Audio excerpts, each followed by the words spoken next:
Welcome to TSAT. This is Eshwar Kumar. So వీడియోలో మనం international current అఫైర్స్కి సంబంధించిన జూలై 2025లో జరిగినటువంటి ముఖ్యమైనటువంటి అంశాలన్నీ కూడా డిస్కస్ చేసుకోబోతూ ఉన్నాం. Let us start. సో ముందుగా మనం చూసుకున్నట్లయితే ఇక్కడ వెరీ ఇంపార్టెంట్ ఆస్పెక్ట్ మనకు అనిపిస్తూ ఉంది. భారతదేశంలోనే కదా, ప్రపంచ దేశంలోనే మొట్టమొదటి ట్రెడిషనల్ నాలెడ్జ్ డిజిటల్ లైబ్రరీని భారతదేశమే ప్రారంభించబోతూ ఉంది. సో యాజ్ సింపుల్ చెప్పాలి అంటే India's launches world's first traditional knowledge digital library, TKDL అంటాం. టీకేడిఎల్ అని పిలుస్తూ ఉంటాం. ఇక్కడ వరకు క్లియర్ కదా.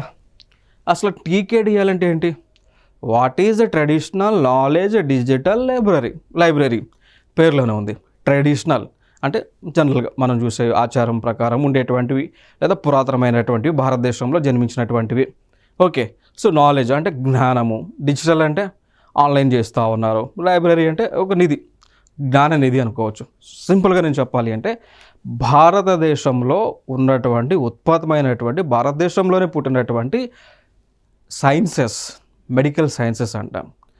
వాటిని గ్రంథాలలో ఉన్నటువంటి తాళపత్ర గ్రంథాలు, తాటాకు గ్రంథాలలో ఉన్నటువంటి వాటిని వెలికి తీసి దాన్ని డిజిటల్ ఫార్మాట్లో డిజిటలైజేషన్ చేయబోతూ ఉన్నారు. సో తాళపత్ర గ్రంథాలన్నీ కూడా మన మొబైల్ ఫోన్లోకి రాబోతూ ఉన్నాయి, సిస్టమ్స్లోకి రాబోతూ ఉన్నాయి, ఇంటర్నెట్లోకి రాబోతూ ఉన్నాయి, పబ్లిక్ డొమైన్లోకి రాబోతూ ఉన్నాయి. ఆ తెచ్చే కాన్సెప్టే ఇది అన్నట్టు. So traditional knowledge digital library. మరి మన భారతదేశంలో ఉన్నటువంటి పురాతనమైనటువంటి శాస్త్రాలు, వైద్య శాస్త్రాలు ఏంటి అంటే 1 by 1 నేను చెప్తాను అండి. 1 ఆయుర్వేద, 2 యోగా అంటాం, 3 యునాని అంటాం, సిద్ధ అనొచ్చు, సిద్ధి అయినా అనొచ్చు. సో హోమియోపతి అంటాం. అర్థమైందా? సో ఇవి భారతదేశంలో జన్మించిన ఉత్పన్నమైనటువంటి, భారతదేశానికి చెందినటువంటి వేదవ్యాసులు అనుకోండి. సో వారు రూపొందించినటువంటి శాస్త్రం, మెడికల్ ఇన్ఫర్మేషన్, మెడికల్ సైన్సెస్, ఆయుర్వేదం, యోగా, యునాని, సిద్ధ, హోమియోపతి. సో ఇవి భారతదేశంలో ఉత్పత్తి అయినాయి. సో మనిషికి వచ్చినటువంటి రోగాలను కంప్లీట్గా క్యూర్ చేసేటువంటి మెడిసిన్స్ అనమాట ఇవన్నీ కూడా, వైద్య శాస్త్రం. సో దీన్ని డిజిటల్ ఫార్మాట్లోకి తీసుకురాబోతూ ఉన్నారు. తీసుకుపోతే అందరూ కూడా, ప్రజలందరూ కూడా వీటిని ఉపయోగించుకోగలరు. దానితో పాటు ఇంకొక బెనిఫిట్ ఏంటి అంటే, ఇక్కడ జరిగేటువంటి బెనిఫిట్ ఏంటి అంటే, ఈ ఏదైతే ఉందో, సో ఏదైతే మన గ్రంథాల్లో ఉన్నటువంటి, పురాతనమైనటువంటి గ్రంథాల్లో ఉన్నటువంటి యొక్క ఇన్ఫర్మేషన్ ఏదైతే ఉందో, శాస్త్రం ఏదైతే ఉందో, ఇది పబ్లిక్ డొమైన్లో పెట్టడం వల్ల దానిపైన పూర్తి పేటెంట్ హక్కు మన భారతదేశానికి ఉంటుంది అండి. అర్థమైందా? సో ఇదొక బెనిఫిట్గా మనం చెప్పుకోవచ్చు. ఇంకొక అంశం, మన గతంలో జరిగినటువంటి ఒక ఇష్యూ ఏంటి అంటే టర్మరిక్, పసుపు అని అంటాం. సో పసుపు అనేటువంటిది యాంటీబయాటిక్ అనేటువంటిది మనకి ఇప్పటి నుంచి కాదు, మనకి అప్పటి నుంచే తెలుసు, మన గ్రంథాల్లో కూడా ఉంది, పరిశోధనలో ఉంది. సో పసుపు అనేటువంటి దాన్ని యాంటీబయాటిక్ కింద మనం యూజ్ చేస్తూ ఉంటాము అనేటువంటిది క్లియర్ కదా. సో అయితే ఇటీవల చైనా దేశానికి చెందినటువంటి వారు పసుపుని యాంటీబయాటిక్గా మేమే కనిపెట్టామని చెప్పేసి ఆ వరల్డ్ ఇంటలెక్చువల్ ప్రాపర్టీ ఆర్గనైజేషన్లో IPR, so intellectual property rights కోసం వారు ఫైల్ చేయడం జరిగింది అండి. అర్థమైందా? సో పసుపు దానిపైన పేటెంట్ తీసుకోవడానికి చైనా వాళ్ళు ట్రై చేస్తే అప్పుడు ఇండియన్ గవర్నమెంట్ వెళ్ళి పసుపు అనేటువంటిది యాంటీబయాటిక్ అని మీరు కనిపెట్టడం కాదు, మేము ఎప్పుడో కనిపెట్టాము, దానికి కావాలంటే సాక్ష్యాలు కావాలంటే మా దగ్గర ఉన్నటువంటి ఆయుర్వేదంలోనో, యునానీలోనో, సిద్ధాలోనో, హోమియోపతి గ్రంథాలు చూడండి, చూస్తే మీకే అర్థమవుతుందని మన గ్రంథాలు తీసుకుపోయి వరల్డ్ ఇంటలెక్చువల్ ప్రాపర్టీ ఆర్గనైజేషన్ ముందు పెట్టి చూపించాయండి. సో ఆ కాలంలోనే పసుపు అనేటువంటిది, టర్మరిక్ అనేటువంటిది యాంటీబయాటిక్ అని అప్పుడు మా వాళ్ళు చెప్పారు. ఇప్పుడు చైనాకు అనుకున్నది ఏంటి అని చెప్పేసి చెప్పిన తర్వాత అప్పుడు వాళ్ళకి IPR రైట్స్ ఇవ్వకుండా వైపో, వరల్డ్ ఇంటలెక్చువల్ ప్రాపర్టీ ఆర్గనైజేషన్ దాన్ని రద్దు చేయడం జరిగింది, అంటే హోల్డ్లో పెట్టడం జరిగింది అండి. సో అట్లా అంటే మన దగ్గర ఈ ఎవిడెన్స్ ఉండబట్టే కదా మనం వాళ్ళకి వైపోకి చూపించి ఆ పేటెంట్ రాకుండా మనం చేయగలిగినాం. సో కాబట్టి ఇప్పుడు ఏం చేస్తూ ఉన్నాం, ఇవన్నీ కూడా ఆన్లైన్ చేస్తాము. సో కంప్లీట్గా దీనిపైన హక్కులు, పేటెంట్స్ అన్నీ కూడా మనకే ఉండబోతూ ఉన్నాయి. సో వెరీ ఇంపార్టెంట్ కాన్సెప్ట్గా మనం చెప్పుకోవచ్చు. ఇది UPSCలో ప్రిలిమ్స్లో అడిగినటువంటిదండి. సో UPSCలో ప్రిలిమ్స్లో అడిగినటువంటి క్వశ్చన్ ఈ టీకేడిఎల్కి సంబంధించినటువంటి అంశం. UNESCO, United Nation Educational Scientific Cultural Organization, ఇది ఒక సంస్థ ఉంది కదా, ప్యారిస్ ప్రాంతంలో, ఫ్రాన్స్ దేశంలో దీని యొక్క హెడ్ క్వార్టర్ ఉంటుందా? సో వీళ్ళు జనరల్గా వరల్డ్ హెరిటేజ్ సైట్స్ యొక్క జాబితాని రిలీజ్ చేస్తూ ఉంటారు. దానితో పాటు ఇంకొక జాబితా ఉంటుంది అండి, డేంజర్ లిస్ట్ అనేటువంటి ఒక జాబితా యునెస్కో వాళ్ళు రిలీజ్ చేస్తూ ఉంటారు. సో ఈ డేంజర్ జాబితాలో ఎవరిని పెడతారంటే, ఏ ప్రాంతాలైతే అంతరించిపోవడానికి దగ్గరలో ఉన్నాయో, ఏ ప్రాంతాలైతే వివిధ కారణాల వల్ల ప్రాబ్లమాటిక్లో ఉన్నాయో ఆ ప్రాంతాలను ఈ డేంజర్ లిస్ట్లో పెట్టడం జరుగుతుంది. అయితే ఇట్లా గతంలో యునెస్కో పెట్టినటువంటి లిస్టులో ఉన్నటువంటి పేర్లను 3 నేమ్స్ని తొలగించడం జరిగింది. ఆ 3 ప్లేసెసే, ఒకటి రెయిన్ ఫారెస్ట్ ఆఫ్ ఆట్సినానా, మడ్గాస్కర్లో ఉంటుంది, ఆఫ్రికాలో ఉన్నటువంటి ప్లేస్. మడ్గాస్కర్లో, ఆఫ్రికా కాంటినెంట్లో మడ్గాస్కర్ దగ్గర ఉన్న రెయిన్ ఫారెస్ట్ ఆఫ్ ఆట్సినానాన్, దాన్ని డేంజర్ లిస్ట్ నుంచి తొలగించారు. రెండవది ఈజిప్ట్ దేశంలో అబూమీనా అనేటువంటి ఒక ప్లేస్ తొలగించారు. లిబియాలో వరల్డ్ టౌన్ ఆఫ్ గాదెమిస్ అనేటువంటి ఒక ప్లేస్, సో దీన్ని కూడా తొలగించడం జరిగింది. అట్లా ఈ ప్లేసెస్ని తొలగించారు యునెస్కో వాళ్ళ యొక్క డేంజర్ లిస్ట్ నుంచి. అట్లయితే న్యూస్లో ఉంది కాబట్టి వెరీ ఇంపార్టెంట్. సో ఈ ప్లేసెస్ అండి ఇవన్నీ కూడా డేంజర్ లిస్ట్లో ఉన్నాయి. మరి ఇప్పుడు తొలగించి ఏం చేశారు అంటే, వరల్డ్ హెరిటేజ్ సైట్స్ పేర్లు దానిలోనే పెట్టడం జరిగింది, ఆ లిస్ట్లోనే పెట్టడం వల్ల ఏంటి అంటే, దాని మీనింగ్ ఏంటి అంటే, ఇప్పుడు ఈ ప్లేసెస్ అన్నీ కూడా సేఫ్గా ఉన్నాయి, there is no threat for this places, సేఫ్గా ఉన్నాయి అనేటువంటి ఇన్ఫర్మేషన్ ఇవ్వటం. Golden visa. So golden visa ఎవరు ఇస్తూ ఉన్నారు? యునైటెడ్ అరబ్ ఎమిరేట్స్ దేశం వాళ్ళు ఈ గోల్డెన్ వీసాని ఇస్తూ ఉన్నారు. అయితే ఈ గోల్డెన్ వీసాని పొందాలి అంటే ఏం చేయాలి అంటే, 23 లక్షల రూపాయలు, అంటే ఇన్ టర్మ్స్ ఆఫ్ రూపీస్లో మనం చూస్తే అదే మనకి ఈ అరబ్ లైక్ ఇప్పుడు అరబ్ యొక్క కరెన్సీ ధీరమ్స్ అంటాం, దుబాయ్ యొక్క కరెన్సీ ధీరమ్స్లో చూస్తే దాదాపు అది ఆల్మోస్ట్ ఒక 10 lakhs సమ్ ఫిగర్ దాకా వెళ్తుంది. ఓకే, సో అంటే ఇక్కడ చూసుకుంటే 23 lakhs అనమాట. 23 lakhs ఇన్ టర్మ్స్ ఆఫ్ రూపీస్లో చూస్తే ఈ అమౌంట్ ప్రాసెసింగ్ ఫీజు కింద పే చేశాక నామినేషన్ బేసిస్లో యునైటెడ్ అరబ్ ఎమిరేట్స్ ఈ గోల్డెన్ వీసాలను ఇస్తుంది. సో మరి గోల్డెన్ వీసాలు పొందితే బెనిఫిట్ ఏంటి? ఇప్పుడు ఇన్ని డబ్బులు ఖర్చు పెడతా ఉన్నారు, దీనివల్ల బెనిఫిట్ ఏంటి అంటే, దీని వలన ఆ యునైటెడ్ అరబ్ ఎమిరేట్స్లో దేశంలో రిస్ట్రిక్షన్స్ లేకుండా 5 సంవత్సరాలు లేదా 10 సంవత్సరాలు లేదా లైఫ్ టైం ఆ దేశంలో ఉండి ఆ దేశంలో ఉన్నటువంటి ఫెసిలిటీస్ పొందడానికో లేదా పర్మనెంట్ సిటిజన్షిప్ పొందడానికో అర్హత వస్తుంది. ఓకేనా? సో జనరల్గా ఇది అందరికి ఎవరికి పడితే వాళ్ళకి ఇచ్చేటువంటి ఆలోచనలో లేరు. కొంతమంది నామినేషన్ బేసిస్లో తీసుకుంటాము అని చెప్పేసి యునైటెడ్ అరబ్ ఎమిరేట్స్ యొక్క గవర్నమెంట్ తెలియజేయడం జరిగింది. సో జనరల్గా వాళ్ళు ఫోకస్ చేసేది వీళ్ళకి ఇస్తారని, ఇన్వెస్టర్లకు, సో ఇండస్ట్రియలిస్టులకు, దానిలో అంటే ప్రొఫెషనల్స్కు లైక్ డాక్టర్లు, ఇంజనీర్లు, ఐటీ నిపుణులు, నెక్స్ట్ సైంటిస్టులు, రీసెర్చర్స్, పరిశోధకులకు ఈ యొక్క గోల్డెన్ వీసా ఇస్తామన్నారు. దాంతోపాటు ఇంకా కొంతమంది లైక్ అధిక పనితీరు కలిగినటువంటి విద్యార్థులు, అంటే వాట్ వీ కెన్ సే ఎక్కువ మార్కులు ఉన్నటువంటి, ఎక్కువ స్కిల్స్ ఉన్నటువంటి స్టూడెంట్స్కి ఇస్తారు. నెక్స్ట్ కళాకారులు, నథింగ్ బట్ ఆర్టిస్టులకు ఇస్తారు. అథ్లెట్స్, సో స్పోర్ట్స్ పర్సన్స్కి, అదర్ స్కిల్స్ ఉన్నటువంటి వ్యక్తులకు యూఏఈ గోల్డెన్ వీసాని యునైటెడ్ అరబ్ ఎమిరేట్స్ వారు ఇవ్వతా ఉన్నారు. అర్థమైందా? సో ఇదొక ఇంపార్టెంట్ కాన్సెప్ట్. ఇక్కడ మనకి ఎక్కువగా గుర్తుపెట్టుకోవాల్సిన అంశము, ఇటీవల వార్తల్లో నిలిచిన గోల్డెన్ వీసాని మంజూరు చేస్తున్నటువంటి దేశం ఏది అని అడగవచ్చు. సో యునైటెడ్ అరబ్ ఎమిరేట్స్ అనమాట. Okay, so 23 lakhs rupees in terms of Indian రూపీస్లో పే చేయాల్సి ఉంటుంది. టీజీపీఎస్సీలో ఇటీవల జరిగినటువంటి ఎగ్జామ్స్లో అడిగారు. సో కాబట్టి చాలా ఇంపార్టెంట్ ఇన్ఫర్మేషన్ ఇది.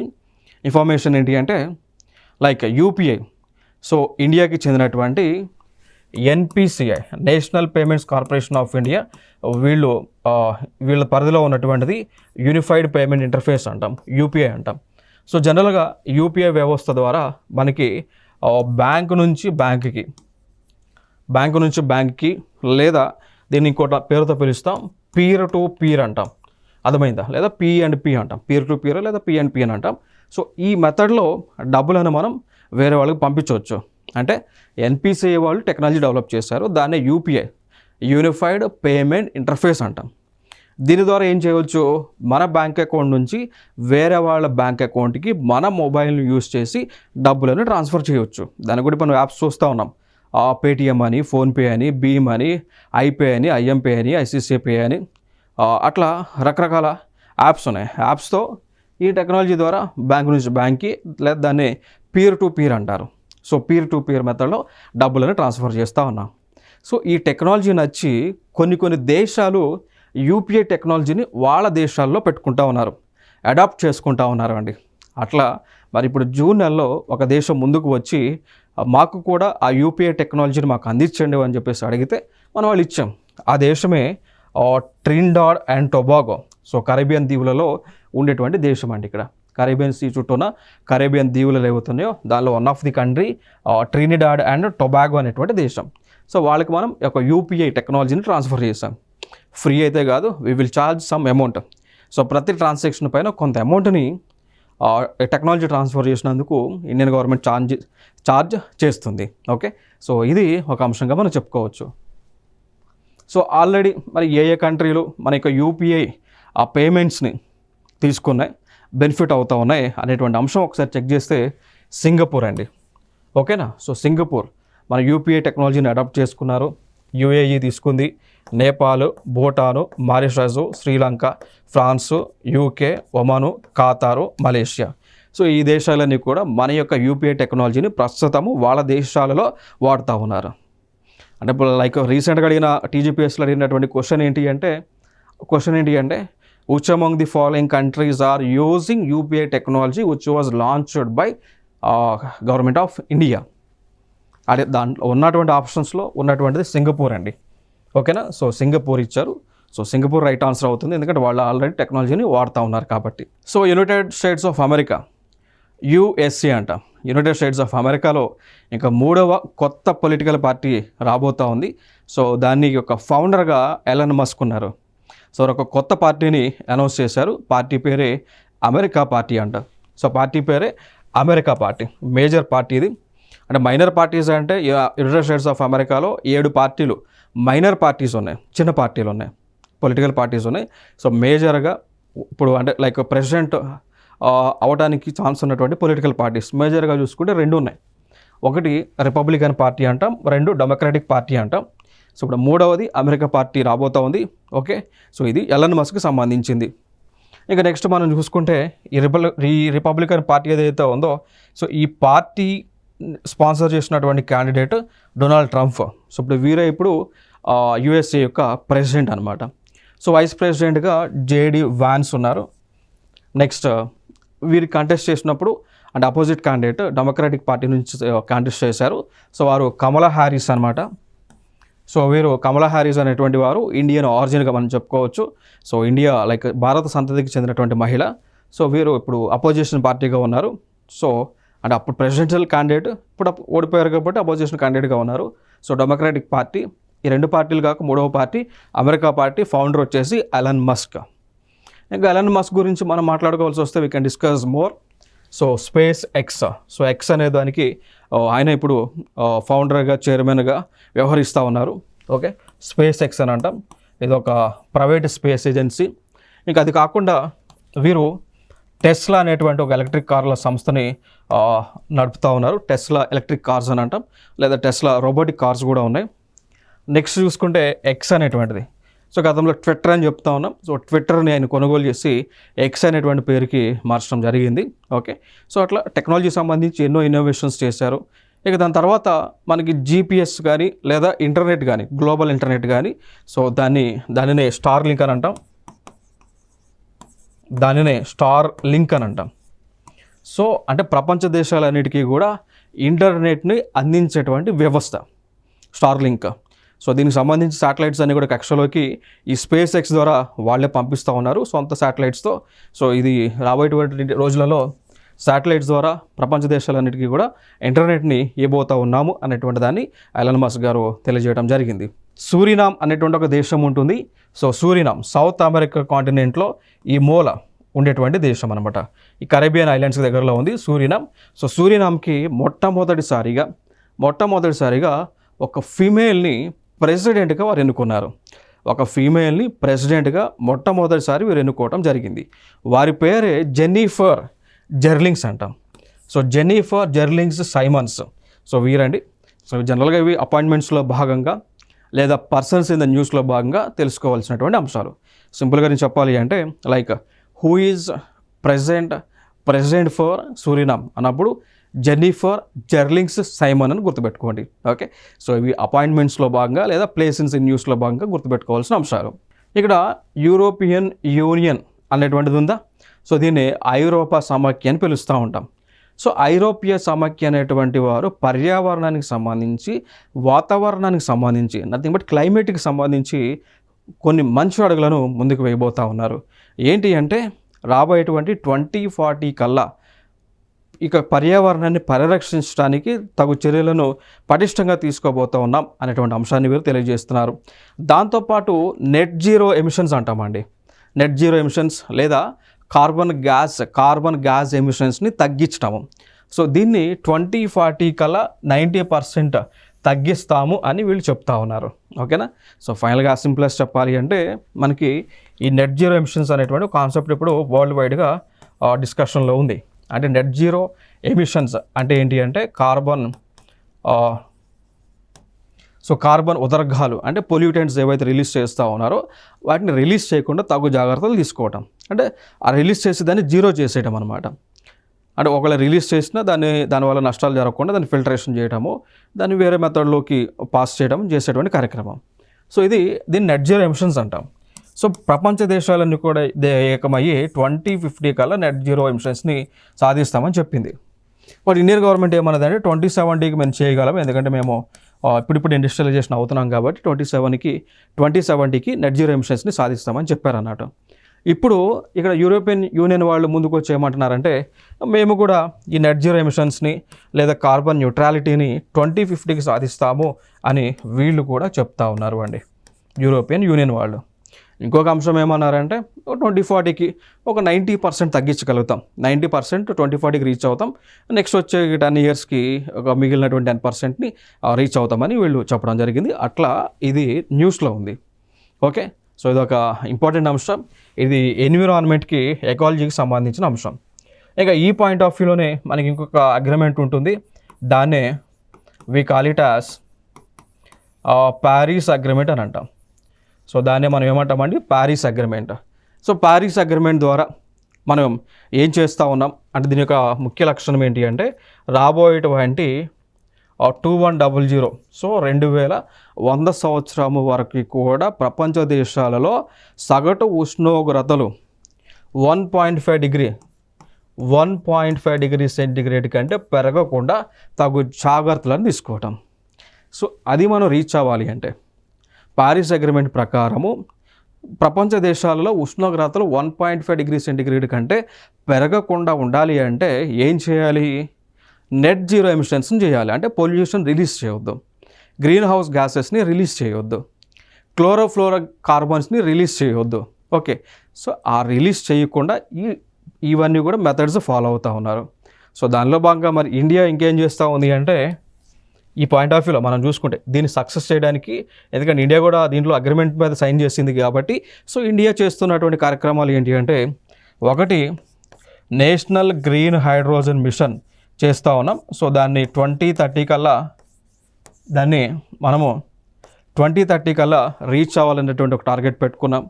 దాని తర్వాత నేషనల్ బయోఫ్యూల్స్ మిషన్, దీన్ని కూడా అంటే దీన్ని యాక్చువల్గా అంతకుముందు మనం పెట్టుకుంది 2018 అని పెట్టుకున్నాం. సో దాన్ని ఇప్పుడు ఇంక్రీజ్ చేస్తూ ఉన్నాం, 2030 కల్లా రీచ్ అవ్వాలి అనేటువంటి ఒక టార్గెట్ పెట్టుకున్నాం. ఇక దాంతోపాటు ఇంకొక టార్గెట్ పెట్టాం, ఏమని E20 పెట్రోల్ బ్లెండింగ్. దాన్ని మనం పెట్టింది 2000, దాని టార్గెట్ పెట్టింది 2030కి పెట్టాం. కాకపోతే ఏంటి అంటే మనం ఆల్రెడీ 2025కే E20 పెట్రోల్ బ్లెండింగ్ని మనం రీచ్ అవ్వడం జరిగింది అండి. ఓకే, సో ఇవి ఇక్కడ ఇంపార్టెంట్ ఆస్పెక్ట్స్గా మనం చెప్పుకోవచ్చు ఎన్విరాన్మెంట్కి సంబంధించినవి. నెక్స్ట్ ఇంకొక అంశం, ఇక్కడ యునైటెడ్ నేషన్ ఆర్గనైజేషన్ ఉందా? సో వాళ్ళు ఒక తీర్మానం చేశారు. ఆ తీర్మానం చేస్తే తీర్మానం యొక్క ముఖ్య ఉద్దేశం ఏంటి అంటే ఆఫ్ఘనిస్తాన్ దేశంలో ఉన్నటువంటి తాలిబాన్స్ ఎవరైతే ఉంటారో ఆ తాలిబాన్లకు ఒక గైడ్లైన్స్ ఇచ్చారు ఈ తీర్మానం ద్వారా.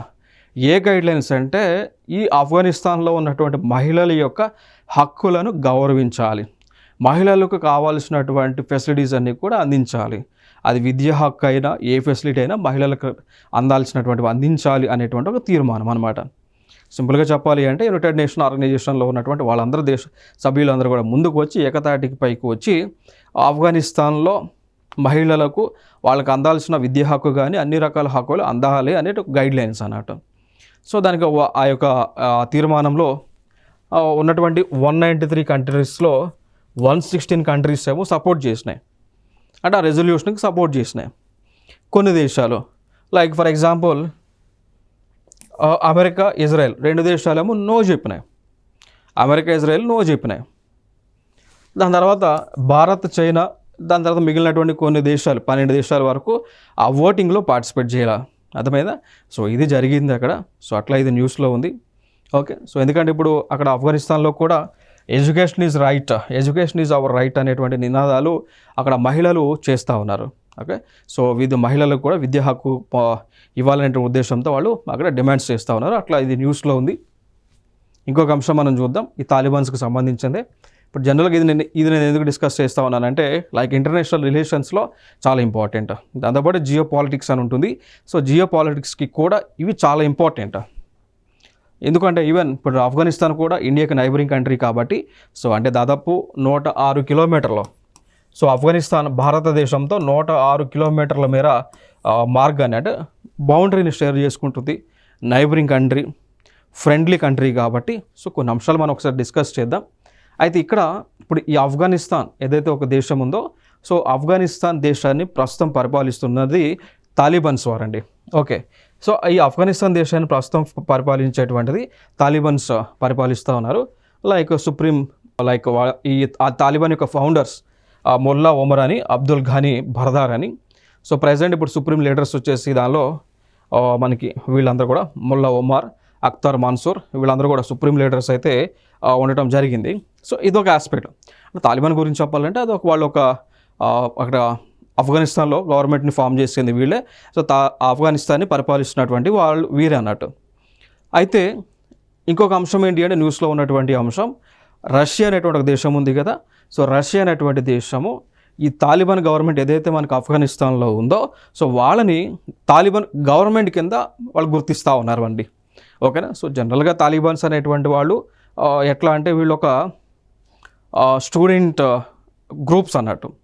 సో అంటే రెవల్యూషన్ ఆ దేశంలో ఉన్నటువంటి స్టూడెంట్ గ్రూప్స్ అన్నట్టు, అట్లా గ్రూప్స్ వాళ్ళకు పెట్టినటువంటి పేరు తాలిబాన్. సో వీళ్ళు అప్పుడు ఆఫ్ఘనిస్తాన్లో గవర్నమెంట్ ఫామ్ చేశారు.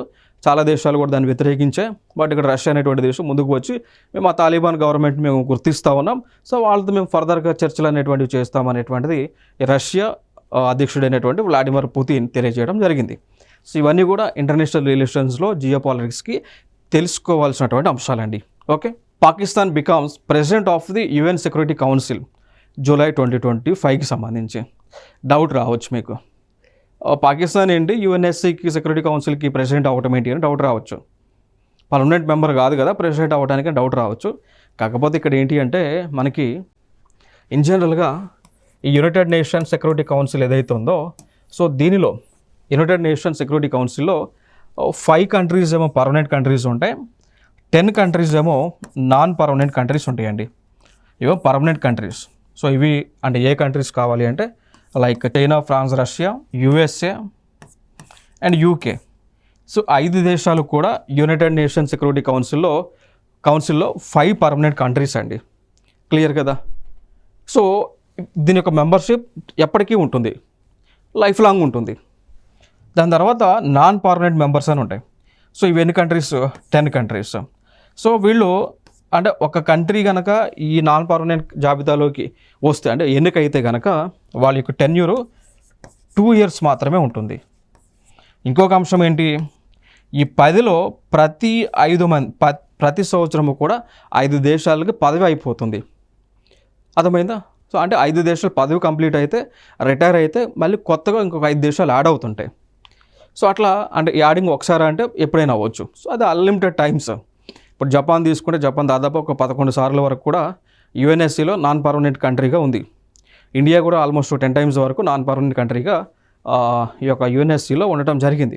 అంటే నెంబర్ ఆఫ్ టైమ్స్ ఎలక్ట్ అవ్వచ్చు, రీఎలక్ట్ అవ్వచ్చు. టర్మ్ ఎంత 2 years మాత్రమే. సో ఎంతమంది బయటకు పోతారు ప్రతి సంవత్సరం కూడా 50% వెళ్తారు, అంటే 5 కంట్రీస్ పోతాయి అన్నట్టు. అట్లా ఇప్పుడు చూడండి దీంట్లో 2025, 2025, 2025, 25 5 దేశాలే ఉన్నాయి. సో 5 దేశాలు వెళ్ళిపోతాయి. అంటే ఈ సంవత్సరానికి December 31st వాళ్ళ టర్మ్ అయిపోతుంది, వెళ్ళిపోతారు. మళ్ళీ 2026 నుంచి ఇంకో కొత్త కంట్రీస్ ఉంటాయి. మళ్ళీ వీడొక టర్మ్ వీళ్ళకి 2026 ఎండ్ అయిపోతే కొత్త కంట్రీస్ వస్తాయి. అట్లా ఇది సైక్లిక్ ప్రాసెస్లో రీసైక్లింగ్ జరుగుతూ ఉంటుంది. అయితే ఇక్కడ ఏంటి అంటే ఒక్కొక్క నెల ఒక్కొక్క దేశం, ఒక్కొక్క నెల ఒక్కొక్క దేశం ఈ యుఎన్ఎస్సికి ప్రెసిడెంట్గా ఉంటాయండి. యుఎన్ఎస్సికి ప్రెసిడెంట్గా ఉంటాయి. అట్లా ఈ పాకిస్తాన్ అనేటువంటి ఒక దేశం ఏదైతే నేను చెప్తా ఉన్నానో, ఈ పాకిస్తాన్ అనేటువంటి దేశం ఈ జూలై నెలకు ప్రెసిడెంట్గా ఉండబోతూ ఉంది. అట్లా ఇది మనకి న్యూస్లో ఉన్నటువంటి అంశం. ఓకే, సో జూలై 2025కి పాకిస్తాన్ అనేటువంటిది యుఎన్ఎస్సిలో ప్రెసిడెంట్గా ఉండబోతూ ఉంది.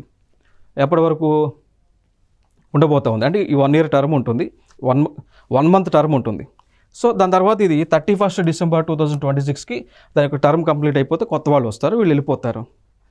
నెక్స్ట్ ఆగస్ట్కి పనామా ఉంటుంది, సెప్టెంబర్కి రిపబ్లిక్ ఆఫ్ కొరియా, అక్టోబర్కి రష్యా, నవంబర్కి సియరా లియోన్ అండ్ డిసెంబర్కి స్లోవేనియా ఉంటుంది. అట్లా ఒక్కొక్క నెల ఒక్కొక్క దేశం ఉంటుంది. ఆ దేశాలు కూడా ఆల్ఫాబెటికల్ ఆర్డర్లో సెలెక్ట్ చేయడం జరుగుతుంది. అట్లా ఈ పాకిస్తాన్ అనేటువంటి ఒక దేశం జూలై నెలకు యుఎన్ఎస్సిలో ప్రెసిడెన్సీ నేషన్గా ఉండబోతుంది. జూలై వరకు మాత్రమే. ఆగస్ట్ నుంచి పనామా అనేటువంటి ఒక దేశం వస్తుంది. ఓకేనా? సో ఇవి మనకి యుఎన్ఎస్సికి సంబంధించినటువంటి అంశాలు. సో నెక్స్ట్ వీడియోలో మళ్ళీ సరికొత్త అంశాలతో మీ ముందుకు రావడం జరుగుతుంది. Thank you so much.